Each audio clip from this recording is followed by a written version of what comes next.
네, 2부에서는 변희재 미디어워치 대표님과 함께 이야기 나눠보도록 하겠습니다. 변 대표님 안녕하십니까? 네, 안녕하십니까. 예. 오늘 뭔가 좀 약간 급하게 오신 느낌이에요. 제가 사실 제주도 출장이 좀 있어가지고 네. 김포공항에서 지금 그때도 달려왔는데 네, 저 마포에 사무실이잖아요. 알죠, 예. 여기까지 택시 내비 찍으면 딱 10분, 항상 12분 떨어졌어. 네. 딱 맞았는데 20분 걸려버렸네. 이것도 뭐 유도 세력 있는 거 아니죠? 이렇게 20분으로 늦게 해야 돼요, 아니, 혹시? 요즘에 예. 내비 시간이 거의 잘 맞거든요. 네. 또 가깝잖아요, 이게. 근데 그렇죠, 이런 경우 예. 없는데 하여튼 죄송합니다. 그래서. 보니까 오늘은 뭐 전반적으로 파란 느낌입니다, 좀. 그냥 예. 제주도 오자마자 그냥 옷 있는 갈아입고 바로 주섬주섬 하고 보이는 거 오셨군요. 그냥 예. 아니 오늘 보니까 윤석열 대통령 계속 이제 국정 지지율 여론조사 기관 여러 개잖아요. 네. 뭐 갤럽도 있고 리얼미터도 있고 다양한데 좀처럼 그 박스권에서 좀 못 벗어나는데 보시기엔 좀 이유가 뭐라고 생각하십니까? 근데 못 벗어난다는 게 네.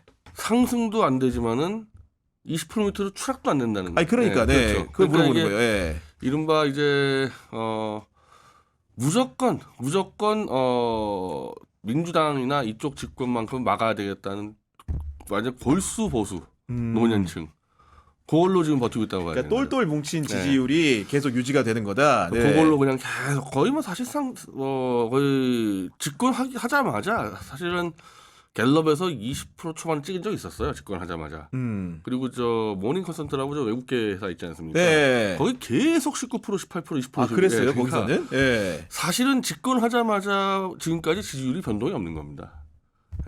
큰 변동이 없는 거예요. 근데 그래도 여하간 이제 국정 동력이라는 거를 지금 얘기하기가 좀 3년 차기 때문에 그렇긴 한데 어쨌든 간에 뭘 바꿔보겠다고 지금 이것저것 해보고는 있는 거잖아요. 그런 상황에서 이제 지지율이 낮다는 거는 뭔가 치고 나가기가 어려우니까 국회 상황도 그렇고.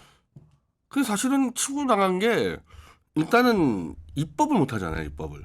지난번에도 한 100명대 초반이었고 지금도 이제 총선이 100명 초반이니까 네. 입법이 불가능하면은 야당과 협치를 통해서 입법할 수밖에 없는데 입법을 포기했단 말이에요, 사람들은.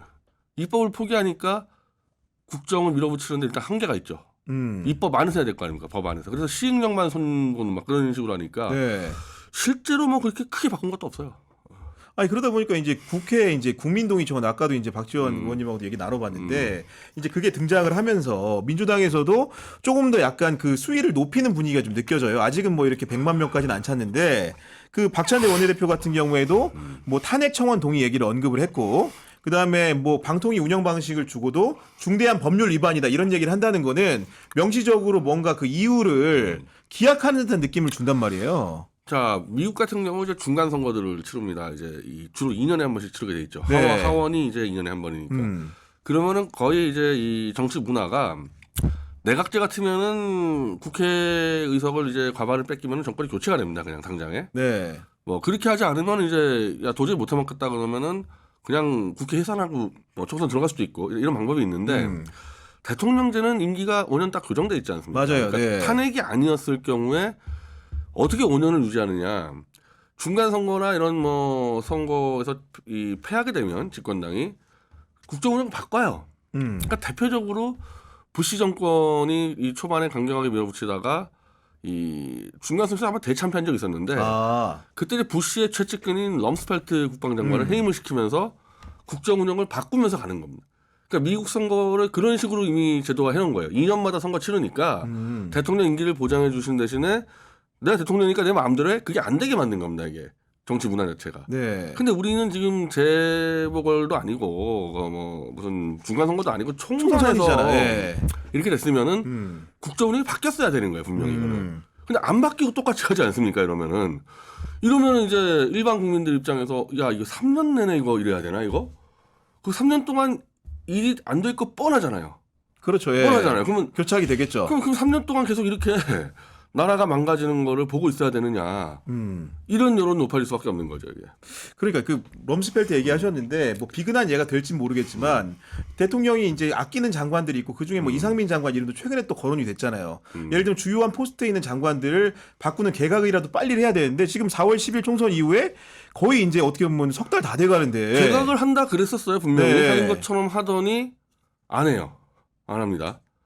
그리고 한덕수 총리 분명히 교체한다 그랬거든요. 교체 안 합니다. 네. 그냥 사실 뭐 이런 거 있겠죠. 한덕수 총리 교체했다가 총리 후보는 국회 동의가 필요하니까 네. 동의가 안 되는 거 있지 않냐, 뭐 이런 여러 가지 일을 하면서 실제로 총선 전하고 지금 국정 운영 스타일이 바뀐 게 하나도 없다는 거죠. 하나도 없다는 거. 아니 장관은 바꿀 수 있잖아요. 그냥 장관은 밀면 되잖아. 예. 바꾸고 뭐 어쨌든 임명동의안이 필요 없으니까. 네. 근데 사실은 장관을 이제 또 인사청문회 해가지고 인사청문회 또 부적격 판정 내렸을 때 또 밀어붙이면 뭐 똑같은 거죠. 바꾸나 안 바꾸나. 아니 그러니까 무슨 뭐 여러 가지 뭐 수가 떠오르는 게 그럼 이번에 어쨌든 탄핵소추안을 발의하잖아. 김홍일 방통위원장에 대해서. 그걸 계기로 또 이제 뭐 이렇게 사람을 여러 명 바꾼다거나 뭐 이런 수를 낼 수도 있는 거 아니겠습니까? 지금 시나리오 중에는. 근데 이게 원천적으로 이 윤석열 정권이 그 전에 했던 국정 운영에 대해서 대국민 사죄를 하고 이게 바꾼다는 거는 사실 특검을 한두 개 받는 게 더 큰 의미인데 네. 그걸 막다 보니까 뭐 개각이고 뭐고 다 필요 없는 거죠. 일단 특검 막는 데다가 똘똘 뭉쳐서 아까 말한 대로 이제 골수 보수 노련층으로 딱 이 빗장 수비한 다음에 뚫을 테면 뚫어봐라. 우린 버티겠다 이거 아닙니까? 근데 그렇게 되면은 3년 동안 이럴 거냐는 말 제일 이제 문제가 되는 게 3년 동안 이럴 거면 야당도 그러면은 야당 입장에서는 야 이대로 가만히만 있으면 우리가 집권할 텐데 이럴 텐데 3년 너무 길어요. 그렇죠. 너무 길어서 이미 온 게 앞에 2년밖에 야당 안 돼요. 지지층이 예. 거의 뭐 190석까지 모아줬는데 니네가 무슨 수라도 10억 10석을 가져와가지고 해야 될 거 아니냐. 그럼 우리 3년 동안 우리 죽으란 얘기냐. 이제 이 항의성 이제 이게 지금 이 국민 정원이거든요. 윤석열. 네. 야당도 아마 그렇게 이 침대 축구하기는 쉽지 않을 겁니다. 그러니까 결국은 그 야당 지지자들 같은 경우에는 21대 최혜병 특검법이 다시 돌아와서 통과를 못 시켰잖아요. 다시 이제 발의를 하고 이제 국회 본회의 투표를 앞두고 있는데 지난주에 보면은 뭐 일부 해병들 같은 경우 예비역들 같은 경우에 뭐 집회도 열고 다시 한번 강력히 이게 불을 붙이려고 하는 상황이란 말이에요. 그러니까 결국은 대통령이 받아주든 뭐 그 야당이 뭐 여당 일부를 설득한 이래야 되는데 이것도 좀 약간 도돌이표될 상황이잖아요. 그 만약에 네. 탄핵을 하려면 어쨌든 보수의 일각을 무너뜨려야 돼요. 빗장 수비를 무너뜨려야 될 거 아닙니까? 이 108석이지만 이 8석을 빼내면 쉬울 것 같지만 쉽지 않죠. 예. 108석에 당선되는 대부분이 이제 뭐 한동훈 윤석열이 찍은 비례대표 아니면은 보수가 강세를 보는 지역밖에 더 남겠습니까? 그러니까 네. 영남권 아니면 TK 뭐 저쪽에 강남권이니까 108명 중에 움직일 수 있는 사람이 별로 없어요. 자기 지역구에서 가만히만 있으면 당선되는데 그 사람들은 뭐 정권을 뺏기든 말든. 그러니까 이제 세력적으로 보수 세력을 당기든지 무너뜨려야지만 탄핵이 가능하다. 그러니까 190석까지 만들어줬지만은 사실 탄핵이 야 10석도 못 데려와 하지만은 쉽지 않다는 겁니다. 이거 돌파하는 게.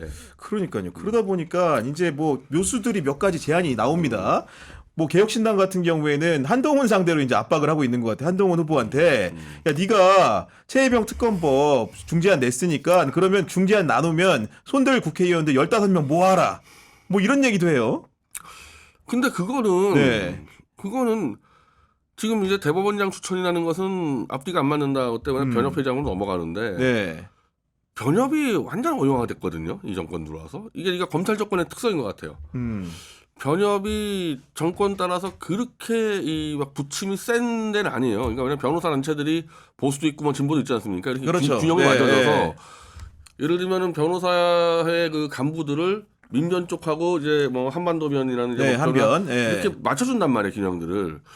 그래서 제가 지금까지 본 중에서 이번 변협만큼 무너진 데를 처음 봤는데 노골적으로 친정부 쪽에 가 있단 말입니다. 그럼 그 변협에서 추천하는 특검 검사는 아니 뭐 더 과장해서 얘기하면은 윤석열이 꽂는 거랑 비슷하다 이렇게 되면은 그러면 대충 공화시킬 거 아니냐. 그러니까 지금 현재 이 최상병 사건 같은 경우는 윤석열이 개입을 시인했단 말이에요. 예. 그렇게 되니까 개입 여부해 가지고 거짓말로 이제 가는 거는 별로 중요하지 않고 사실은 로비 문제가 굉장히 큰데 그렇죠. 왜 그래 그 추동했는가? 로비를 예. 수사하려면 이거 정말 빡세게 수사해야 되는데 윤석열하고 가까운 쪽의 변호사를 그냥 특검 안 치면은 대충 덮어버리면 끝난단 말입니다. 이게 굉장히 위험한 한동훈 안이 굉장히 위험한 아니에요, 이게.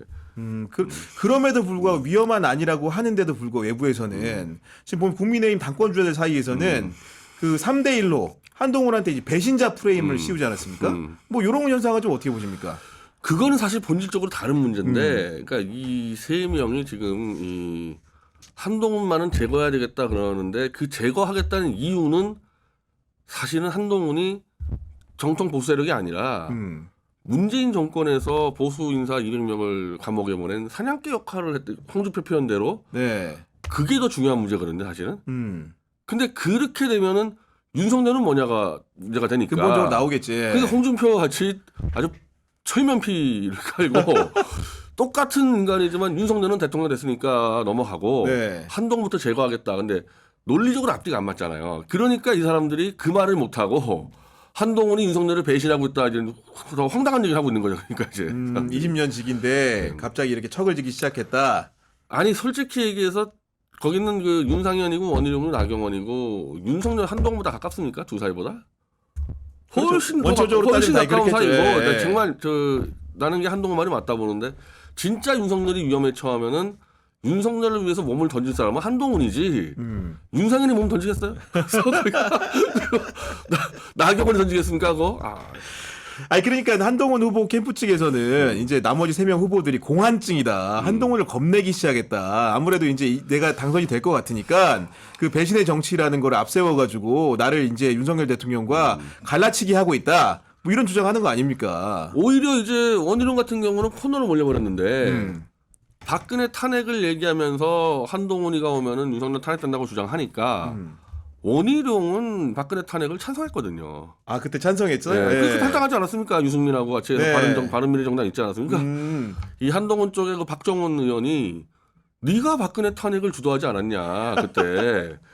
근데 이제 와가지고 뭐 박근혜처럼 윤석열이 탄핵당할 수 있다 우리 막아야 된다 앞뒤가 안 맞지 않냐 이 역공을 엄청 당하고 있는 거죠. 오히려 지금 그게 그 주객이 바뀌어가지고 예. 그래서 이거는 이 범보수 진영 이거 뭐 장외에 있는 정광훈까지 포함해서 만약에 한동훈을 제거하려고 그러면은 철면피를 깔고 홍준표처럼 하든지 자 어차피 윤석열 한동훈은 문재인의 사냥개로 보수를 죽인 사람들이다. 근데 대통령 권력 가지고 있으니까 윤석열 넘어가고 한동훈 우리가 용납 못하겠다. 이런 식으로 붙었지 아니면 윤석열하고 같이 붙던지 뭐 그런 정도 해야지 지금처럼 윤석열 한동훈 사이를 이간질시켜서 간다면 아마 큰일 날 거예요 그 사람들. 오히려 답이 정치적 명분까지 예. 다 사라질 수가 있어요. 아니 근데 약간 관역도 약간 정교하게 가는 흐름들도 있어요. 예를 들면은 지난 총선 공천 문제를 가지고 지적을 하기 시작했던데 그 장해찬 전 최고위원 같은 경우에 보니까 국민의힘의 지역구 득표율이 45.1%다. 반면에 국민의 미래 득표율은 36.67%에 불과하다. 8.43% 어디 갔냐? 이건 네 잘못이다. 이런 프레임 같아요. 아니죠. 비례는 조국 신당이 들어왔잖아요. 네. 지역구는 조국 신당 안 들어왔잖아요. 안 들어왔죠. 예. 그러니까 당연히 지역구 후보들이 높겠죠. 비례보다는. 그거는 뭐 비례 공천을 잘못했다기보다는 그 선거 구도니까 그걸로 한동훈을 공격하는 거는 논리적이지 않는 거고 근데 다만 이제 이 장해찬하고 도태우 같은 경우는 자기들 당했잖아요 한동훈한테. 그렇죠. 네. 그리고 이제 이 낙천되는 과정이 굉장히 이제 뭐 그저 뭐 말끔하지 못했기 때문에 그게 좀 굉장히 안 좋았죠 이 총선 이 구도에. 특히 이제 장해찬보다도 도태우 같은 경우는 3번에 걸쳐서 사과를 시켰단 말이에요. 이거 5.18 현대사 문제. 넘어가려고. 예. 그 자체가 굉장히 안 좋았는데 3번의 사과를 하고 또 잘라버렸기 때문에 도태우 같은 경우 아주 인격살인 당해버렸습니다. 그리고 그 과정에서 사실은 이제 보수층이 많이 돌아선 것도 있고요. 그러니까 그런 정도 책임을 물 수 있지만은 너 때문에 비례대표가 안 됐다는 것은 그건 구도적으로 말이 안 됩니다. 아니, 왜냐면 원희룡 후보가 이제 또 얘기를 했는데 듣보잡 공천, 뻐꾸기 공천 하지 않겠다고 하면서 매우 이례적인 비례대표 연임, 징계 전력자 비례대표 공천 등 지난 총선에서 있었던 듣보잡 사천에 대한 조사와 책임자 규명 또한 필요하다 이렇게 얘기를 했더라고요. 예. 제가 봤던 비례대표 공천은요, 그냥 무난한 그냥 공무원들하고 그냥 있는 사람들을 그냥 적당하게 공천했어요. 그러니까 공천이 파격적이고 실험적이지도 않았고 그렇다고 뭐 과거 공천보다 정말 엉망진창으로 사천을 했냐 또 그것도 아니고 그냥 별 그냥 그 색깔 없는 공천이었어요. 그냥 그 정도로. 그러니까 뭔가 잡음을 줄이기 위한데 방점이 찍혀진 것 같았다. 그러니까 이제 물론 이제 이 비례 연임 조건한 건 좀 이상하긴 하지만 뭐 저쪽에 네. 뭐 민주당도 있지 않았습니까 비례 연임한 사람. 맞아요. 예. 전례가 없는 일은 아니죠. 그러니까 그리고 김종인 씨 뭐 비례 5번도 했는데. 그걸 다 한동훈 너 때문에 졌다 이거는 말이 안 되죠. 아니 근데 또 이제 전당대회 이제 두고 드러난 여러 가지 용어 전쟁들이 있잖아요. 보니까 이제 원희룡 후보는 업윤이라고 윤석열 대통령을 업그레이드 시키는 대표가 될 거다. 그 앞에는 뭐 창윤이라고 내 윤석열 정부의 창업에 굉장히 기여했던 개국 공신이기도 하다. 뭐 이런 얘기도 하고 또 이제 상대방을 향해서는 전륜이라는 표현을 쓰잖아요. 넌 윤석열과 이제 단절돼 있다. 완전 이런 얘기도 하는데 근데 이게 다 용어들이 너무 대통령한테만 빨려 들어가는 거 아니에요? 용어들이 또 잘못됐어요. 그 네. 창업공신은 한동훈입니다. 네. 그건 창의는, 누가 봐도 한동훈이고 원희룡이 뭐 한 거 있습니까? 창업공신이 그러니까 자꾸 이 윤석열 한동훈이 저는 범죄 공동체라 얘기하지 않습니까? 이 사람 범죄를 같이 이제 강력하게 얘기하시죠, 그러니까 예, 변 대표님은. 범죄를 같이 저지른 사람들은요, 그거는 한 배를 탈 수밖에 없어요. 둘 중에 누구 하나 잡히면 같이 잡히게 돼 있는데 약간의 감정 싸움과 밥그릇 싸움 갖고 바깥에 있는 사람들이 특히 원희룡 같은 바깥에 있는 사람들이 이걸 치니까 한동훈 입장에서 가소로운 거죠. 네가 나보다 윤석열 많이 알아? 네가 나보다 김건희 많이 알아?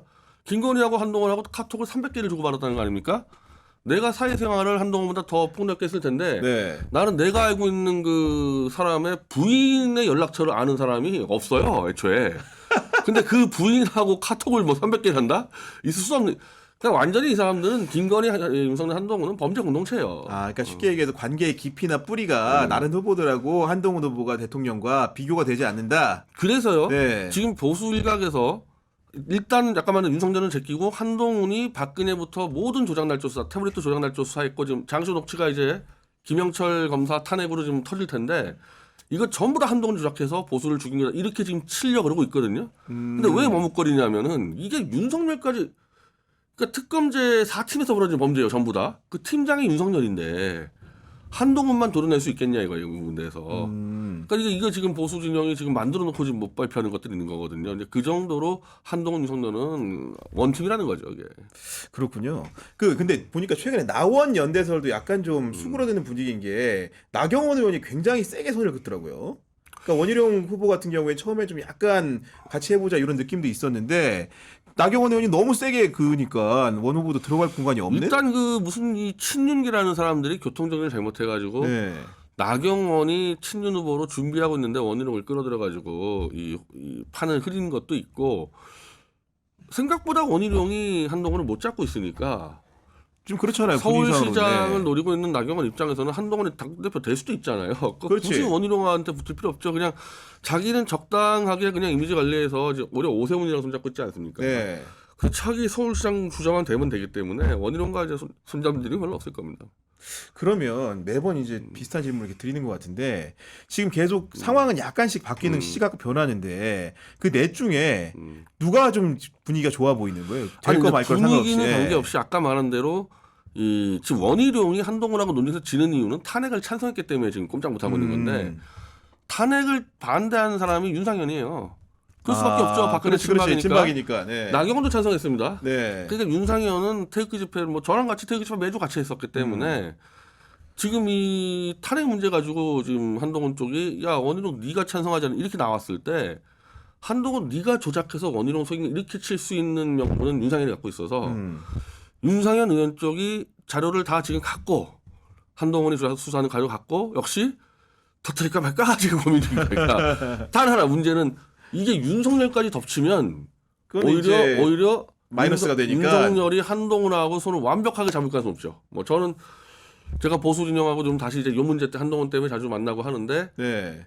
너희들 한동훈만 제거한다는 건 불가능하다. 만약에 니네들이 박근혜 조작 수사로 한동훈을 친다면 윤석열하고 싸울 각오하라고. 그리고 니네들이 이렇게 하면은 100% 윤석열을 한동훈 손잡는다. 이래서 지금 저 고민이 있는 거예요, 여기.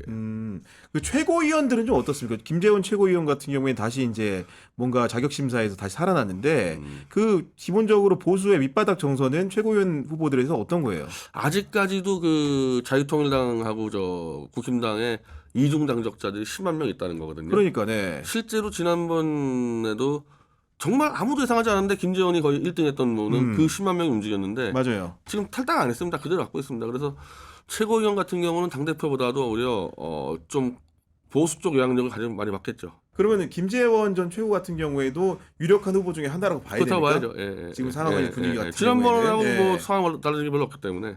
그러니까요. 그런 상황인 것 같고 이 얘기는 좀 해보고 싶어요. 그 조 바이든 대통령하고 이번에 그 도널드 트럼프 전 대통령이죠. 이렇게 TV 토론 붙었는데 난리가 났습니다. 미국 대통령 토론 중에서 이렇게 일방적인 경우도 거의 없는데. 그러니까 이거 사실은 왜냐하면 이게 미국이 남의 나라긴 하지만 한국에 끼치는 영향이 너무 심대하잖아요. 특히나 우리가 또 외교 노선적으로 걸어온 길들이 바이든 정부에 발맞춘 게 많다 보니까 이거 사실 바이든 나가라고 하는데 보시기에 어때요? 아니 이제 거의 이 정도면은 거의 결정이 났다고 봐야 돼. 미국 대선 같은 경우는 네. 이제 바이든 재집권 실패라고 봐야 되거든요. 근데 트럼프하고 바이든하고 외교안보 정책이 너무 달라가지고 지금 윤석열 대통령은 완전히 그냥 바이든 노선으로 가 있으니까 그렇잖아요. 이거 예. 다시 다 들어엎어야 돼. 다 들어엎어야 돼 이거.